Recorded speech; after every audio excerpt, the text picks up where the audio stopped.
आज आपण संध्याकाळच्या जेवणासाठी झटपट असा वाटाणे भात कसा होईल अर्ध्या तासात क्विक ते बघणार आहे। त्यासाठी एका कढईत मी 2 चमचे तेल टाकून त्यात लसूण चेचून टाकली आहे, कारण आले लसूणची पेस्ट पण आज आपल्याकडे रेडी नाही आहे, म्हणून लसूण चेचून त्यात छान परतून घेतले। त्यात कांदा टाकला आहे, कांदा पण छान परतून घ्यायचा आहे। नंतर गाजर टाकले आहे, गाजर पण छान परतून घेतले। आल्याचा कीस टाकून थोडासा परतून घेतला आहे। आता हे मटार आणि बटाटे कापला एक तो टाकला आहे। सर्व 1-1 मिनटं असं तेलावर छान परतून घ्यायचं।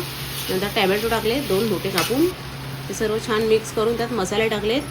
हा शाही बिर्याणी मसाला आहे एव्हरेस्टचा, तो टाकला। हळद टाकले, 1 चमचा लाल तिखट टाकते आणि त्याच्याबरोबरच मीठ पण टाकून घेते, म्हणजे छान असं मिठाच्या वाफेवर आपली भाजी शिजेल।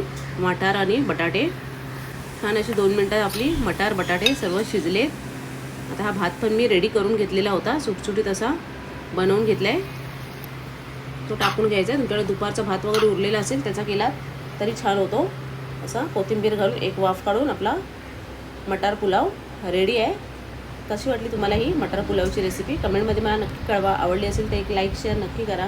चॅनलला नवीन असाल तर सबस्क्राईब करायला विसरू नका, म्हणजे असे छान छान व्हिडिओ तुम्हाला बघायला मिळतील।